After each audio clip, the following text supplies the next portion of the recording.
اعوذ باللہ من الشیطان الرجیم بسم اللہ الرحمن الرحیم قل اعوذ برب الناس، تو کہہ دے میں پناہ پکڑتا ہوں لوگوں کے رب کی، ملک الناس لوگوں کے بادشاہ کی، الہ الناس لوگوں کے معبود کی،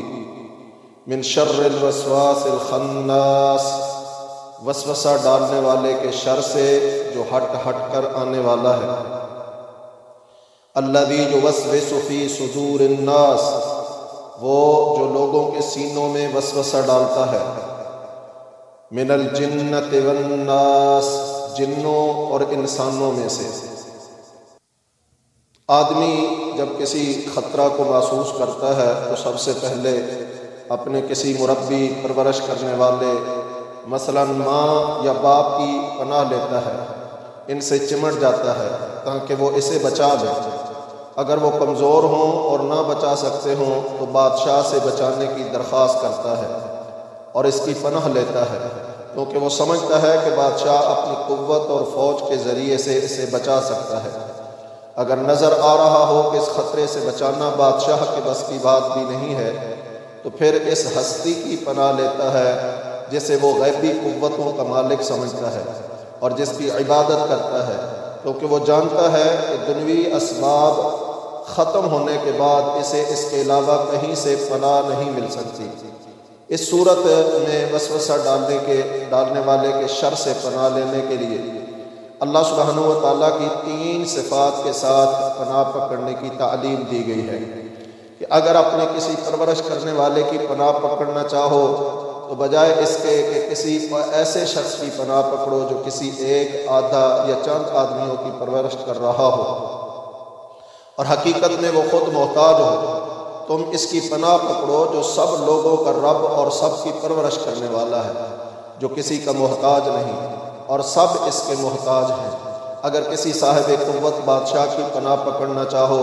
تو بجائے اس کے کہ ان بادشاہوں کی پناہ پکڑو جو فوجوں کے محتاج ہیں، جن کا اقتدار محدود اور عارضی ہے اور جن کی اپنی زندگی اور اپنا نفع و نقصان ان کے ہاتھ میں نہیں، تم اس کی پناہ پکڑو جو تمام لوگوں کا بادشاہ ہے اور اس کی قوت اور بادشاہی کسی فوج یا سالار کی محتاج نہیں۔ اور اگر کسی ایسی ہستی کی پناہ لینا چاہو جسے غیبی قوتوں کا مالک ہونے کی وجہ سے تم عبادت کا حقدار سمجھتے ہو تو وہ صرف اور صرف ایک ہی ہے جو تمام لوگوں کا معبود برحق ہے، اور صرف وہی تمہیں ان خطرات میں پناہ دے سکتا ہے جن کے سامنے تمام مربی اور تمام بادشاہ بے بس ہو جاتے ہیں۔ اس کے علاوہ نہ کوئی غیبی قوتوں کا مالک ہے، نہ کائنات کی کسی چیز میں کسی دوسرے کا دخل ہے اور نہ کسی کا حق ہے کہ اس کی عبادت کی جائے۔ سورۃ الفلق میں اللہ سبحانہ و تعالیٰ کی ایک صفت برب الفلق کے ساتھ ساری مخلوق کے شر سے عموماً اور مخلوق میں سے 3 چیزوں کے شر سے خصوصاً پناہ مانگی گئی ہے، یعنی اندھیری رات، گروں میں پھونکنے والیوں اور حاسد کے شر سے، اور اس صورت مبارکہ میں صرف ایک چیز یعنی ہٹ کر وسوسہ ڈالنے والے کے شر سے اللہ تعالیٰ کی 3 صفات کے ساتھ پناہ مانگی گئی ہے، کیونکہ پہلی تینوں چیزیں انسان کے جسم و جان کو نقصان پہنچانے والی ہیں، جبکہ وسوسہ اس کے ایمان کو نقصان پہنچانے والا ہے، اور ایمان کی حفاظت کی فکر جسم و جان سے بھی اہم ہے۔ پہلی 3 آیات میں الناس کا لفظ بار بار لایا گیا ہے، حالانکہ برب الناس کے بعد والی آیات میں الناس کی ضمیر بھی لائی جا سکتی تھی۔ اس میں حکمت یہ معلوم ہوتی ہے واللہ عالم کہ لوگوں کے وسوسے کا شر اتنا خوفناک ہے کہ بندہ بار بار اس کا حوالہ دیتا ہے کہ یا اللہ لوگوں کا رب بھی تو ہے، لوگوں کا بادشاہ بھی تو ہے اور لوگوں کا الہ بھی تو ہے، اس لیے لوگوں کے شر سے پناہ بھی تو ہی دے سکتا ہے۔ اس صورت میں ان تینوں صفات کی پناہ پکڑتے وقت ضمناً بھی بار بار لوگوں کے شر سے پناہ مانگی گئی ہے۔ پھر من شر الوسواس کے ساتھ صاف لفظوں میں بھی لوگوں کے وسوسے کے شر سے پناہ مانگی گئی ہے۔ تفسیر قاسمی میں شیخ الاسلام ابن تیمیہ اور شیخ ناصر الدین البانی رحمہ اللہ سے ایک اور حکمت نقل کی گئی ہے۔ اس کا خلاصہ یہ ہے کہ پناہ مانگنے والے بھی چونکہ لوگ ہیں اس لیے پناہ مانگتے وقت بار بار ان نسبتوں کا حوالہ دیا جا رہا ہے جو اللہ تعالیٰ کے درمیان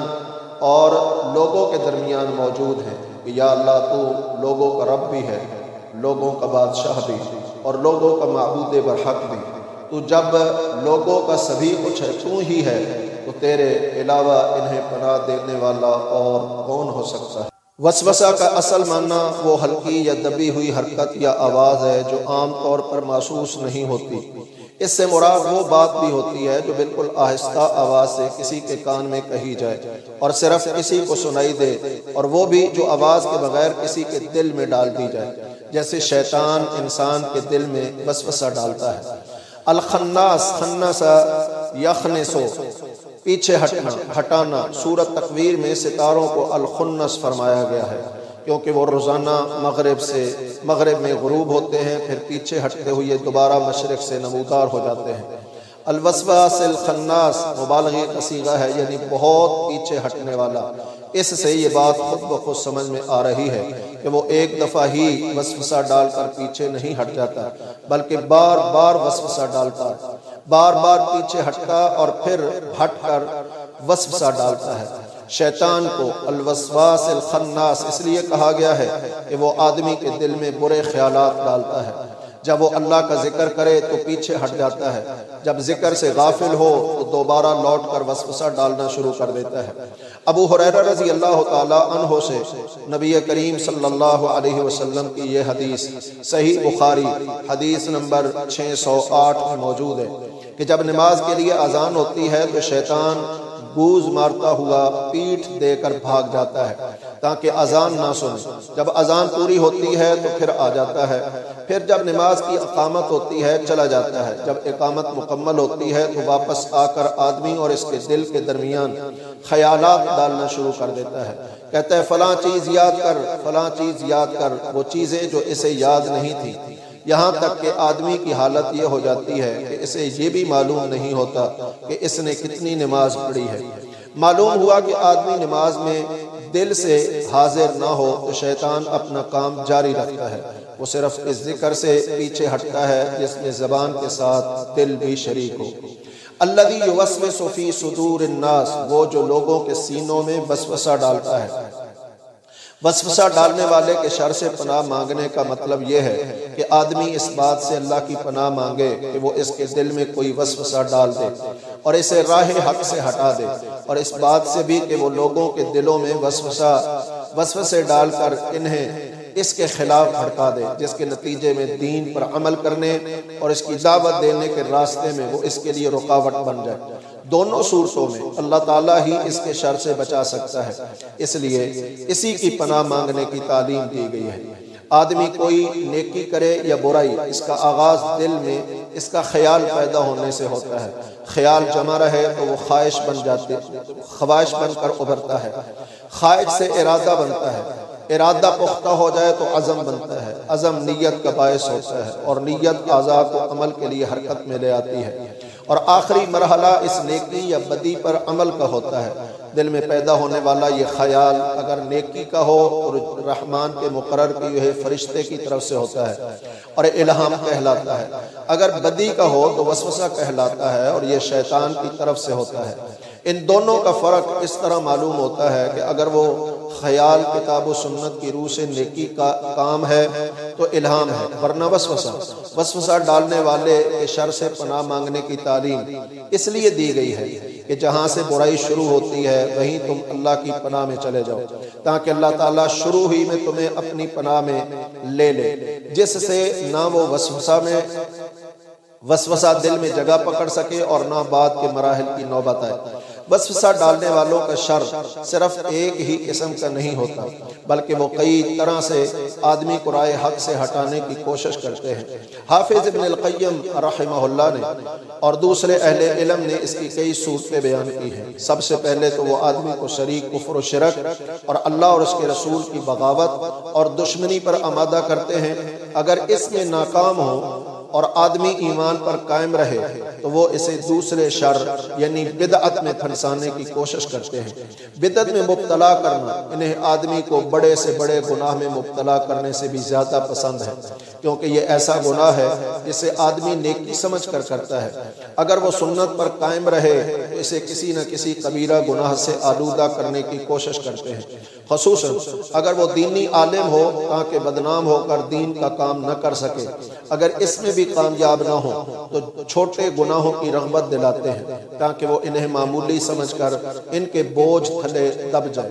یہ بھی نہ کر سکیں تو نیکی کے کاموں سے ہٹا کر ان کاموں میں لگانے کی کوشش کرتے ہیں جن میں نہ ثواب ہے اور نہ عذاب، اور اس طرح اس کی عمر برباد کرنے کی کوشش کرتے ہیں۔ اگر وہ اپنے وقت کو بیکار کاموں میں لگانے پر کسی صورت آمادہ نہ ہو تو نیکی کے بڑے کاموں سے ہٹا کر چھوٹے کام میں لگانے کی کوشش کرتے ہیں۔ مثلا دعوت و جہاد سے ہٹا کر نفلی نماز روزے میں لگا دیتے ہیں۔ یہ بھی نہ ہو سکے تو دل میں ریا یا اپنے عمل پر غرور پیدا کرنے کی کوشش کرتے ہیں۔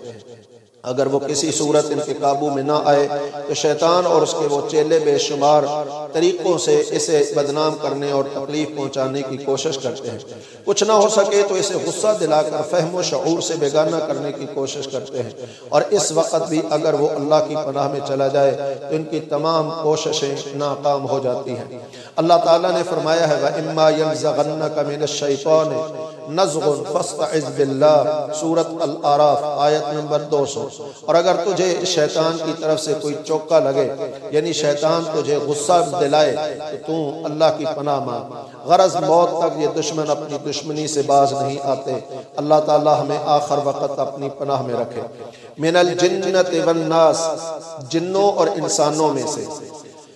لوگوں کے سینوں میں وسوسہ ڈالنے والے شیطان جن بھی ہوتے ہیں اور انسان بھی۔ اللہ سبحانہ وتعالیٰ کا فرمان ہے وَقَذَلِكَ جَعَلْنَا لِكُلِّ نَبِيٍّ عَدُوًّا الشَّيَاطِينَ الْإِنسِ وَالْجِنِّ يُوحِي بَعْضُهُمْ إِلَىٰ بَعْضٍ زُخْرُفَ الْقَوْلِ غُرُورًا، الانعام آیت نمبر 112۔ اور اسی طرح ہم نے ہر نبی کے لیے انسانوں اور جنوں کے شیاطین کو دشمن بنا دیا، ان کا بعض کی طرف ملمع کی ہوئی بات دھوکہ دینے کے لیے دل میں ڈالتا رہتا ہے۔ اللہ تعالیٰ نے ہر آدمی کے ساتھ ایک جن شیطان اور ایک فرشتہ مقرر کر رکھا ہے۔ شیطان کا کام برائی کا وسوسہ ڈالنا اور فرشتے کا کام بھلائی کا الہام کرنا ہے۔ عبداللہ بن مسعود رضی اللہ تعالیٰ عنہ فرماتے ہیں کہ رسول اللہ صلی اللہ علیہ وسلم نے فرمایا، صحیح مسلم حدیث نمبر 2814، کہ آپ نے فرمایا تم میں سے ہر ایک کے ساتھ اللہ تعالیٰ نے جنوں میں سے اس کا ایک قرین یعنی ساتھی مقرر کر رکھا ہے۔ صحابہ نے پوچھا یا رسول اللہ صلی اللہ علیہ وسلم، اور آپ کے ساتھ بھی وہ مقرر ہے؟ آپ نے فرمایا ہاں میرے ساتھ بھی ہے، مگر اللہ تعالیٰ نے اس کے مقابلے میں میری مدد کی ہے، تو وہ تابع ہو گیا ہے اور وہ مجھے خیر کے علاوہ کوئی حکم نہیں دیتا۔ صحیح مسلم کی اسی حدیث میں حضرت سفیان رحمہ اللہ سے مروی یہ الفاظ بھی ہیں کہ نبی کریم صلی اللہ علیہ وسلم نے فرمایا ہر آدمی کے ساتھ جنوں سے اس کا قرین یعنی ساتھی اور فرشتوں سے اس کا قرین یعنی ساتھی مقرر کیا گیا ہے۔ رسول اللہ صلی اللہ علیہ وسلم نے دو انصار صحابہ کرام رضوان اللہ علیہم اجمعین سے فرمایا تھا، صحیح بخاری حدیث نمبر 3281، نبی صلی اللہ علیہ وسلم نے فرمایا شیطان انسان میں خون کی طرح گردش کرتا ہے اور میں ڈرا کہ وہ تمہارے دلوں میں کوئی وسوسہ یا فرمایا کوئی چیز ڈال دے۔ شیطان اور اس کا جنی قبیلہ انسانوں کی نگاہوں سے مخفی رہ کر فتنہ انگیزی کر سکتا ہے اور کرتا ہے۔ دیکھیے سورۃ الانعام آیت نمبر 27، رہے انسانی شیطان تو وہ ہمیشہ چھپ کر تو حملہ آور نہیں ہو سکتے، مگر اپنی باتوں اور طرز عمل سے وسوسہ ڈالتے اور دل میں برائی کا بیج بو دیتے ہیں۔ دوسرے وسوسہ ڈالنے والوں کے علاوہ انسان کا اپنا نفس بھی وسوسہ ڈالتا ہے، اس کی غلط خواہشات اور بدعمالیاں اسے برائی کے لیے اکساتی اور ابھارتی ہیں۔ اللہ سبحانہ وتعالیٰ نے فرمایا وَلَقَدْ خَلَقْنَا الْإِنسَانَ وَنَعْلَمُ مَا تُوَسْوِسُ بِهِ نَفْسُهُ، سورۃ قاف آیت نمبر 16۔ اور بلا شبہ یقیناً ہم نے انسان کو پیدا کیا اور ہم ان چیزوں کو جانتے ہیں جن کا وسوسہ اس کا نفس ڈالتا ہے۔ رسول اللہ صلی اللہ علیہ وسلم اپنے خطبہ میں فرمایا کرتے تھے